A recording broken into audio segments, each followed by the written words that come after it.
Bom dia a todos! Meu nome é Matheus Monteiro e eu sou Head de Pesquisa da Chambers Partners Brasil.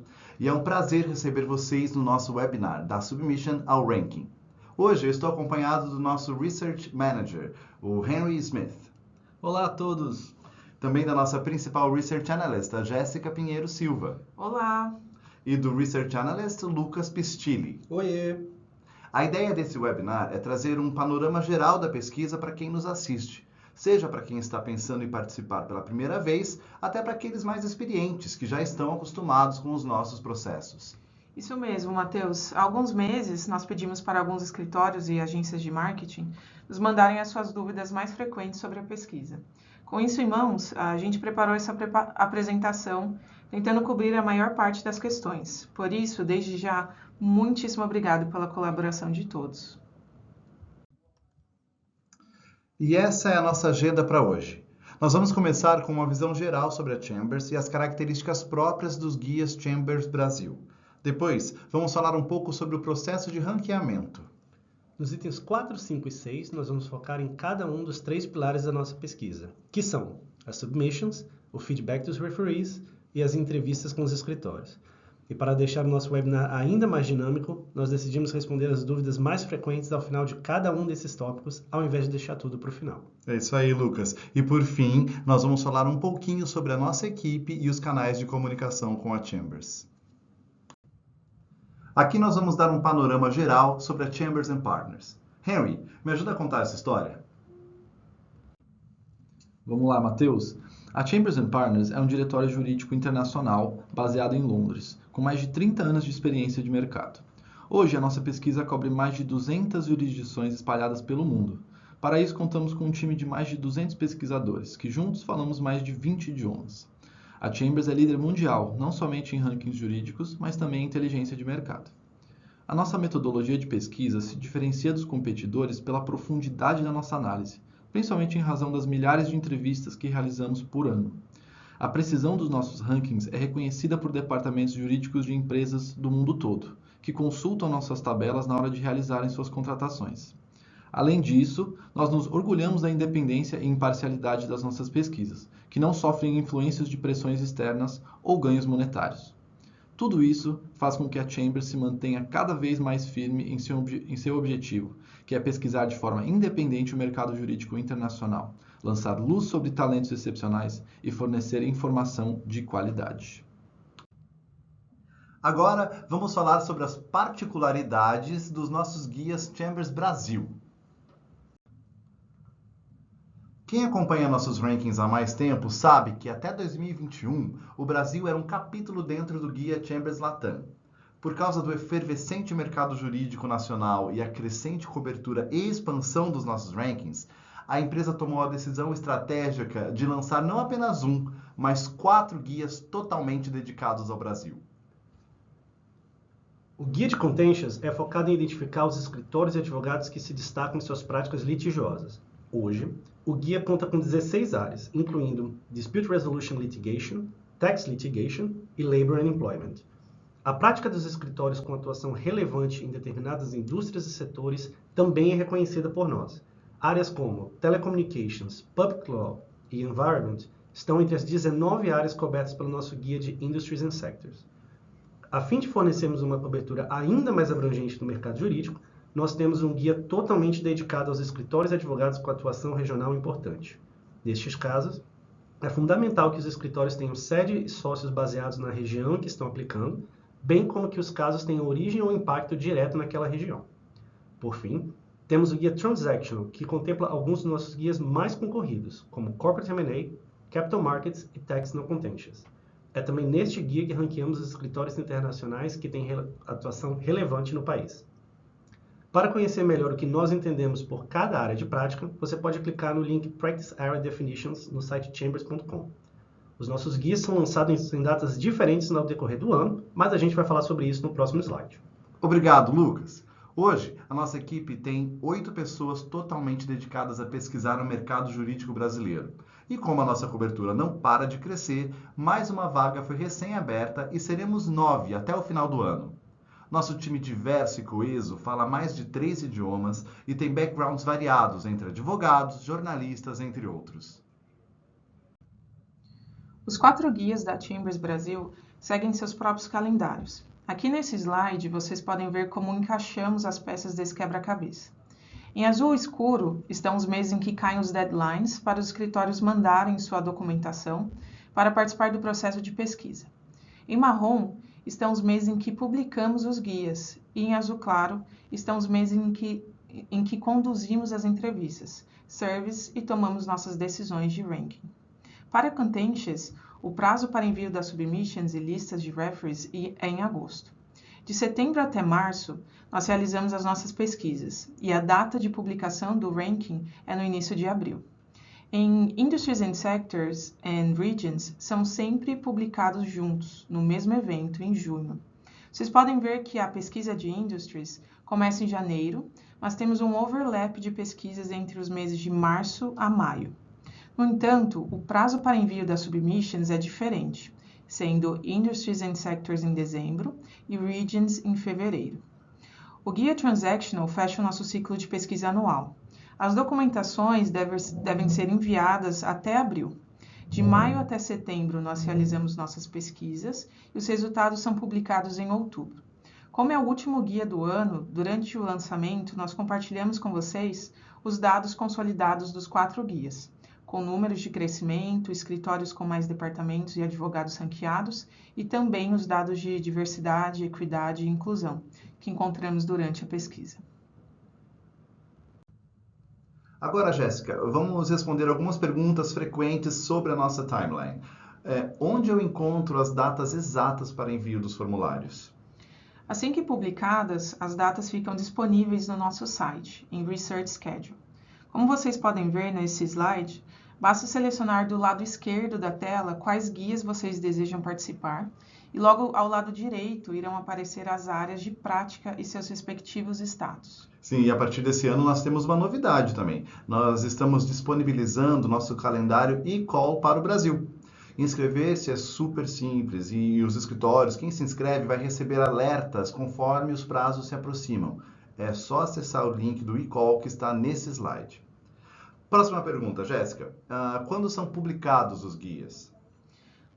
No slide anterior, a gente falou sobre os meses que são publicados, mas as datas exatas podem ser encontradas no link chambers.com/events. E como que as pessoas ficam sabendo se as pesquisas já começaram? No dia em que cada área de prática começa a ser pesquisada, os pesquisadores enviam um e-mail para todos os escritórios participantes, informando sobre o início e a data final da pesquisa. Além disso, o status muda também no Research Schedule, como a gente pode ver no exemplo aqui na tela. Por fim, os escritórios que assinam o Profile Platform também têm acesso a essas datas na Referee Management Tool. De agora em diante, nós vamos focar no processo de ranqueamento. Primeiramente, não existe nenhum custo para participar de nossa pesquisa. Todo o processo é gratuito. A participação na pesquisa é aberta a todos os escritórios de advocacia, ou seja, não existe um tamanho mínimo do escritório, seja em faturamento, número de sócios ou unidades espalhadas pelo país. Cada um dos nossos guias é publicado uma vez ao ano. Ao preparar o seu formulário, você poderá indicar os casos mais relevantes que o departamento esteve envolvido nos últimos 12 meses. A gente vai falar mais detalhadamente sobre isso mais para frente. E por fim, nossos rankings são divididos em 2 tabelas. Uma com o nome dos escritórios que tiveram seus departamentos contemplados e a outra com o nome dos advogados que se destacaram em determinada área de prática. Henry, qual o primeiro passo que um escritório precisa dar se quiser participar de nossa pesquisa? A primeira coisa a fazer é entrar no nosso site e verificar se os prazos para envio de submissions estão abertos no nosso calendário de pesquisa. Como no Brasil nós temos 4 guias, é muito importante que os escritórios verifiquem quais guias estão abertos e quais as áreas de prática que cobrimos em cada um deles.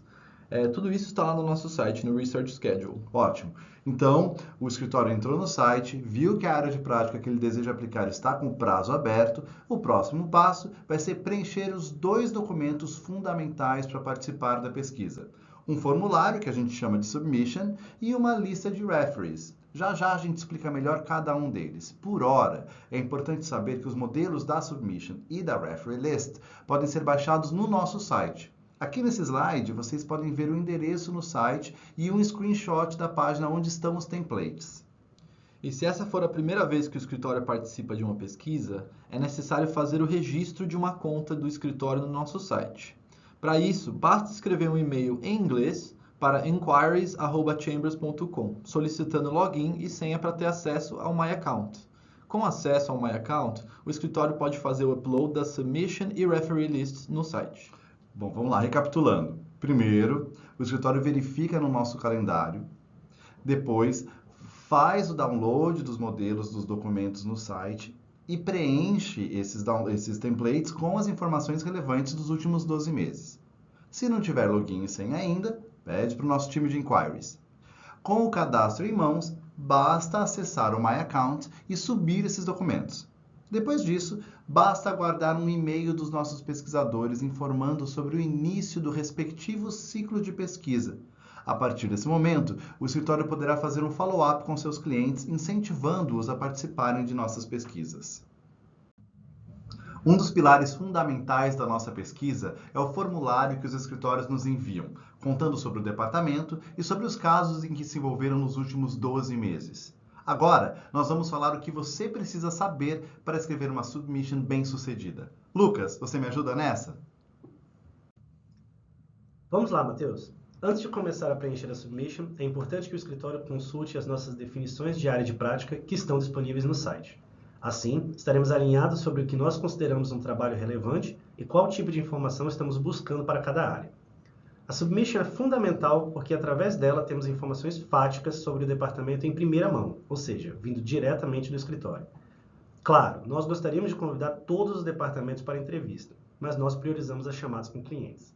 Sendo assim, a submission é o principal instrumento que os escritórios têm para nos apresentar detalhadamente seus departamentos.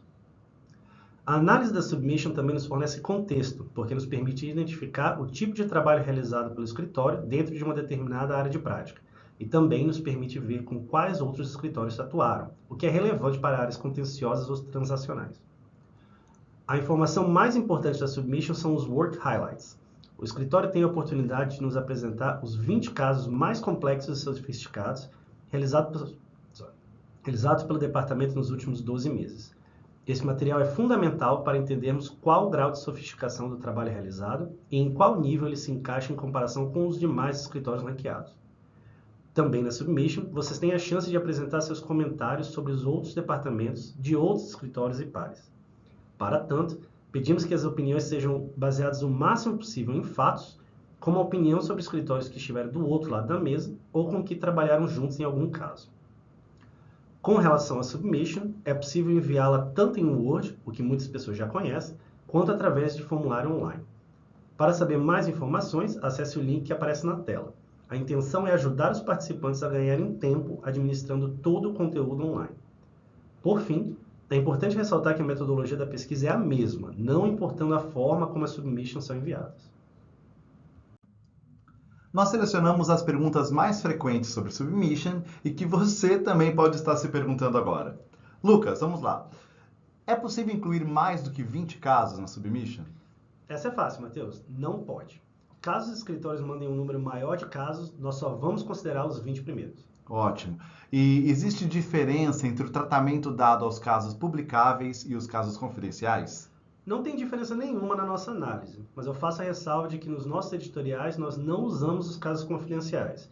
Portanto, se o escritório tiver interesse de ter casos divulgados, é fundamental que a submission inclua casos publicáveis. E o que a Chambers entende por casos complexos e sofisticados? Olha, Matheus, nós podemos levantar alguns critérios que podem ser indicativos de complexidade e sofisticação dos casos, como, por exemplo, casos cross-border, que envolvem mais de uma jurisdição, clientes importantes nacionais e internacionais, discussões que são consideradas tendência de mercado pelos peers e pelos clientes, diversidade de casos ou ainda valores de transações. Esses indicativos vão variar de acordo com as especificidades de cada área de prática. Ótimo. E é possível ocultar informações na submission, como, por exemplo, o nome do cliente ou o valor da causa? E qual seria a consequência disso? Sim, é possível ocultar esses dados na submission. Nós entendemos que este pode, inclusive, ser um pedido vindo direto dos clientes. A consequência é que nossa análise fica um pouco mais limitada, principalmente quando fazemos comparações com demais escritórios. E também, nós não podemos usar os casos nos editoriais. Ótimo. E vamos lá, a gente aceita submissions enviadas depois do prazo? Olha, como regra, nós não aceitamos, mas conseguimos ser flexíveis, principalmente se o escritório conseguir enviar seu formulário com casos antes de iniciar a pesquisa. Mas, na prática, cada caso será analisado separadamente.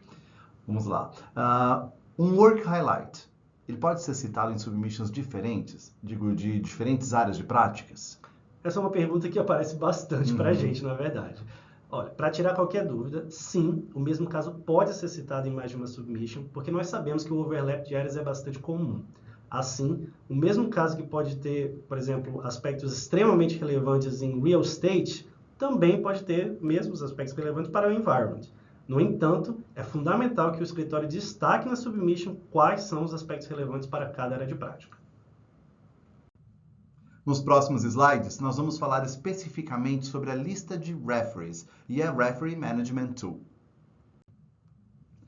A lista de referees é o segundo pilar fundamental da nossa pesquisa. Através dela, nós conseguimos falar com os clientes que podem nos passar informações detalhadas sobre o trabalho realizado pelo escritório e pelos advogados nos últimos 12 meses. O número máximo de referees para cada escritório por área de prática é de 20 referees. Nós recomendamos que indiquem aqueles clientes que tenham tido um envolvimento direto com o trabalho realizado pelo escritório e que possam nos dar informações detalhadas do serviço feito pelo escritório. Para nós, essa riqueza de informações é mais importante do que o cargo do referee, ou seja, um General Counsel pode nos dar muito mais informações do que um CEO. Além disso, um referee que tenha trabalhado diretamente com o escritório terá muito mais disposição para participar da pesquisa. O contato com os referees pode ser feito através de surveys, que são questionários enviados através do nosso sistema, e também entrevistas por telefone ou reuniões virtuais. Em geral, nós priorizamos chamar para entrevista aqueles referees que foram indicados por mais de um escritório ou para mais de uma área de prática. Aqueles que não são chamados para entrevista recebem a nossa survey. Independentemente da forma como o contato é feito, nós pedimos o feedback para todas as áreas e todos os escritórios que indicaram o referee. Agora, vamos falar um pouco sobre a famosa regra dos 3 meses. Para evitar o desgaste dos referees e o bombardeamento de e-mails, nós não entramos em contato com o referee que já tenha recebido alguma comunicação nossa nos últimos 3 meses. É claro, quando o próprio cliente manifesta interesse em participar da pesquisa, ainda que tenha sido contatado em menos de 3 meses, nós entramos em contato com ele. Para isso, o escritório precisa nos encaminhar uma comprovação escrita da vontade do referee, como um e-mail ou mesmo um print de WhatsApp. Se o cliente estiver na regra dos 3 meses e entrar em contato diretamente conosco, nós também vamos ouvir o seu feedback. Seja durante a survey ou durante a entrevista, nós perguntamos aos clientes qual o trabalho que foi realizado pelo escritório e o nível de complexidade e sofisticação. Também perguntamos como o cliente avalia a qualidade dos serviços prestados e a visão de negócio do escritório. Também perguntamos quais os advogados dentro do escritório o referee teve mais contato e como ele avalia o serviço prestado. E perguntamos também se o cliente consegue ver algum ponto de melhoria para o escritório. Por fim, nós aproveitamos para questionar o cliente se ele teve experiência com outros escritórios, com outros departamentos. Essa também é uma rica oportunidade para colhermos uma opinião comparativa dos referees. Nós separamos algumas das perguntas mais frequentes que recebemos em relação aos referees. Jéssica, você me ajuda aqui com as respostas? Vamos lá. É possível incluir mais de 20 referees na lista? A resposta simples e direta é não. O limite de 20 nomes se aplica para todos os escritórios em todas as pesquisas feitas pelo time do Guia Brasil. Não abrimos exceção a essa regra para que não haja favorecimento a nenhum escritório. Portanto, se um escritório manda mais de 20 nomes, serão selecionados 20 nomes aleatórios da lista encaminhada, e os demais serão desconsiderados. Legal. E eu posso indicar advogados de escritórios parceiros como referees? Sim, é possível. A nossa sugestão aqui é para que façam essas indicações em casos específicos, onde o advogado parceiro pode nos dar informações detalhadas do trabalho realizado e atestar a qualidade da atuação. No entanto, nós preferimos falar com os clientes, já que também perguntamos questões pertinentes à prestação de serviço, como atendimento ao cliente e custo-benefício. Portanto, evitem indicar apenas ou uma maioria de referees de escritórios parceiros. Legal. Agora uma pergunta que aparece bastante aqui, Jéssica. Posso trocar os referees? A troca de referees é possível até o início da pesquisa. A troca pode ser feita com a substituição da planilha de referees ou através da RMT. É importante que o pesquisador seja avisado por e-mail que foi feita a troca, para que possa estar ciente ao iniciar a pesquisa. Uma vez iniciada a pesquisa, a troca não é mais possível. Nós abrimos exceções apenas em alguns casos e a critério do pesquisador, em casos como, por exemplo, licença maternidade. Bom, e os referees precisam estar citados na submission? A correlação entre referees e submission não é obrigatória, mas é muito bem-vinda. Isso nos ajuda a confirmar as informações apresentadas na submission, principalmente com relação à sofisticação do trabalho e à satisfação do cliente. Agora, outra pergunta bem frequente. Quantas vezes a Chambers entra em contato com os referees? Existem duas formas de contato com os referees, convite para entrevista ou para responder a survey. O convite para entrevista é enviado no início da pesquisa. A gente costuma enviar um reminder no meio da pesquisa também, mas isso vai depender da disponibilidade de agenda do pesquisador. Quanto ao convite para a survey, o referee receberá 4 e-mails. Um primeiro convite para responder o questionário e mais um reminder semanal nas 3 semanas subsequentes. E o meu referee não recebeu o contato de vocês. E agora? Existem muitas razões para o referee não ter recebido nosso contato, como a regra dos 3 meses ou quando o cliente opta por não receber e-mails da Chambers, e até bloqueio do firewall da empresa. Nesses casos, basta que nos encaminhem a comprovação escrita de que o cliente não recebeu e gostaria de receber o nosso contato, ou que peçam ao cliente para entrar em contato conosco diretamente. Obrigado, Jéssica. Uma das melhores formas de acompanhar o andamento dos nossos contatos com os referees é através da Referee Management Tool, a RMT. A RMT é uma ferramenta de acompanhamento na qual o escritório pode ver o status da comunicação com cada um dos referees, bem como a recomendação de como proceder em cada caso.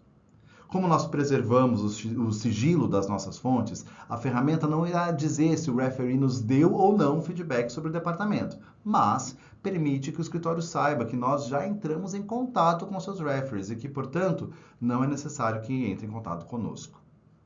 A ferramenta está disponível para todos os escritórios que adquiriram o Profile Platform.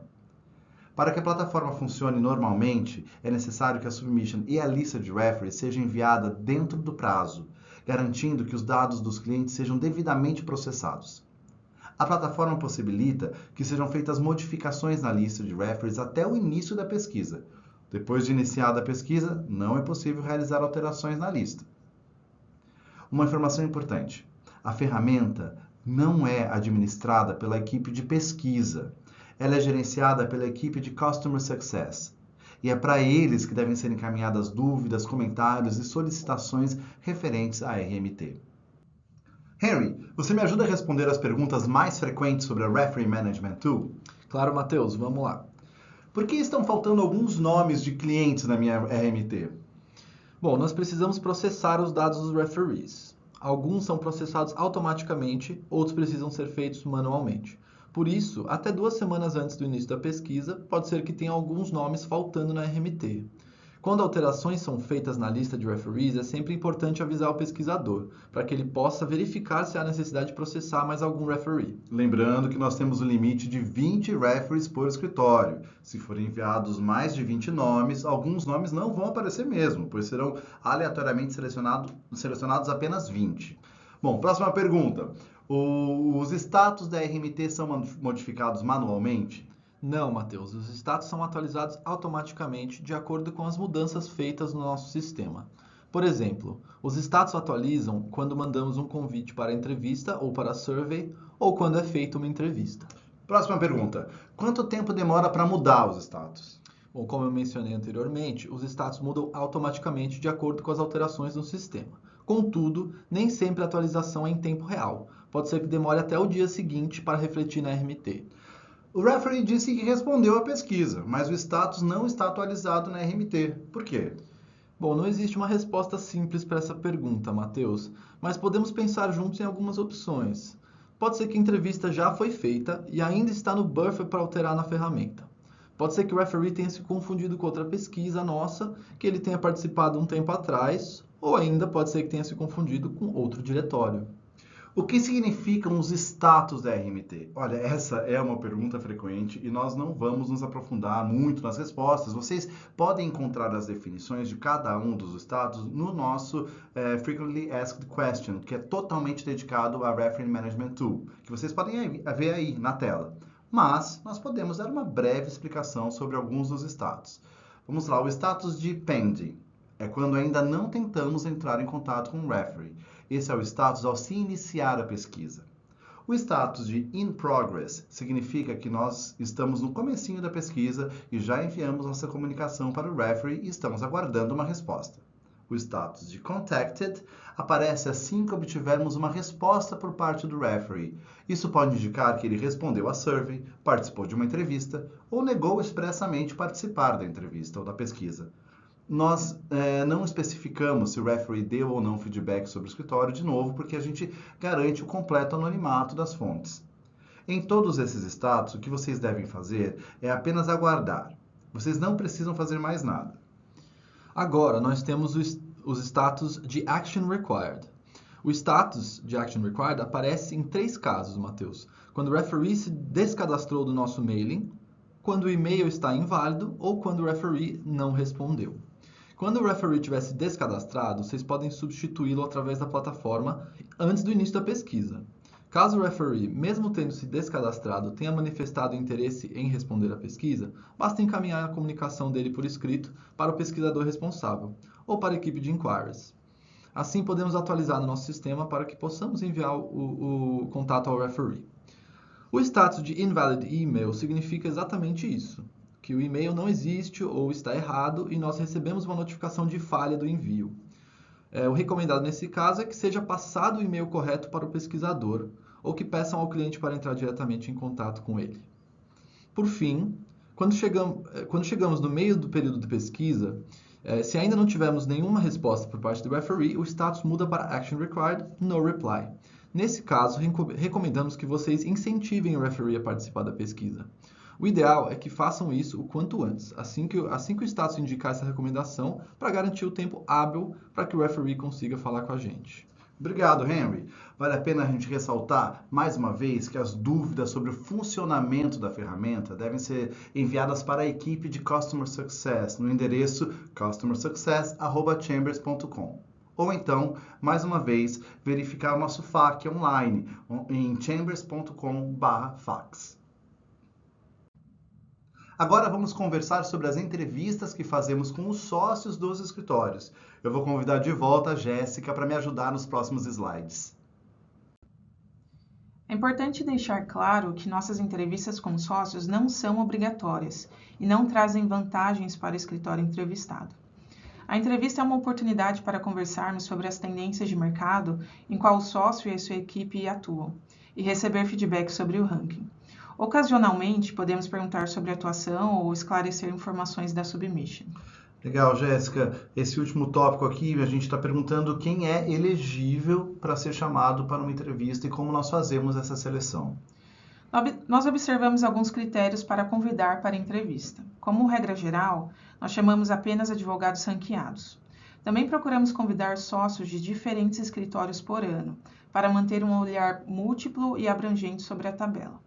Outro critério muito importante que consideramos é a diversidade. Nós buscamos uma paridade entre homens e mulheres, evitando assim que a pesquisa seja prejudicada por viés inconsciente. Além disso, buscamos também variedade em outros quesitos, como atuação e região. Assim, nós garantimos que aqueles que atuam em determinadas regiões ou que têm atuação mais focada também recebam feedback. Agora vamos às perguntas que mais recebemos sobre as entrevistas com os sócios. Jéssica, Pode participar mais de um sócio por entrevista? Idealmente não, Matheus. O tempo que temos para conversar sobre o mercado e sobre o ranking é super limitado.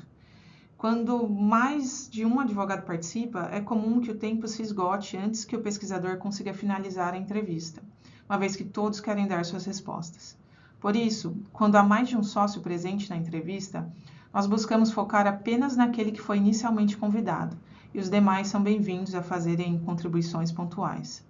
E é possível solicitar ou então me candidatar para uma entrevista? Como mencionado anteriormente, a nossa seleção leva em consideração alguns critérios e a decisão de quem convidar fica a cargo do pesquisador. Nós tentamos ao máximo variar e convidar sócios diferentes a cada ano. Os escritórios podem ficar à vontade para se colocar à disposição para participar, mas isso não quer dizer que serão convidados para entrevista. Tá, e qual é o peso que é dado às entrevistas com os sócios? Não há uma definição objetiva do peso que é dado para as entrevistas e o feedback dado pelos advogados. Podemos dizer que os comentários dos pares podem ter mais peso em áreas transacionais ou mesmo em disputas comerciais, nas quais é comum ver outros departamentos atuando para outras partes. De igual modo, pode ser menos relevante em áreas onde há menos interação entre departamentos. De toda forma, como já falamos antes, o feedback dos clientes que é o mais relevante para as nossas decisões. Ainda sobre essa última pergunta, eu acho importante ressaltar que nós estamos cientes sobre a competitividade que existe no mercado. Portanto, nós sempre avaliamos os feedbacks com um olhar atento aos comentários enviesados. Por isso, nós entrevistamos um número razoável de sócios, o que nos ajuda a diferenciar comentários tendenciosos de um feedback bem fundamentado e factual. Já caminhando para o final do nosso webinar, vamos falar um pouco da nossa equipe e sobre os canais de comunicação com a Chambers. Este slide traz o nosso time de pesquisa com os nossos contatos que também podem ser encontrados no site. Essa é uma equipe talentosa e super preparada que conduz incansavelmente centenas de entrevistas com clientes e sócios a cada novo guia, para tomar as nossas decisões fundamentadas, entregando uma fotografia precisa do mercado jurídico brasileiro. Eu tenho um baita orgulho desse time que, aliás, está crescendo, como eu disse lá atrás. Atualmente, nós estamos buscando uma nova pesquisadora para se juntar a nós e em breve estaremos com um time completinho, com 9 pessoas totalmente dedicadas ao Guia de Brasil. Aqui nesse slide, nós temos os principais canais de comunicação para você se manter informado e tirar suas dúvidas. A Chambers envia e-mails com informações relevantes sobre o processo de pesquisa e também sobre os nossos eventos. Caso você deseje receber os nossos e-mails, entre em contato com o nosso time de inquiries em inquiries@chambers.com para incluirmos na nossa lista de contatos. Também pode acessar o nosso site na área dedicada ao Brasil, onde você pode encontrar informações atualizadas e relevantes sobre os nossos guias, como os nossos deadlines, definições de áreas de prática e contato dos pesquisadores responsáveis por cada área de prática. Por fim, você também pode seguir a Chambers em nossas redes sociais, como LinkedIn, X, o antigo Twitter, Instagram, Facebook e YouTube. A gente encerra aqui o nosso webinar da Submission ao Ranking. Eu gostaria muito de agradecer a participação de todos os escritórios e agências de marketing que mandaram suas perguntas para nós. Também gostaria de agradecer muito o Henry Smith, a Jéssica Pinheiro e o Lucas Pistilli, que me ajudaram a preparar este material. Muito obrigado para todo mundo que nos escutou e até a próxima. Obrigada, gente. Valeu, gente. Até a próxima. Obrigado pela presença de todos vocês e até a próxima.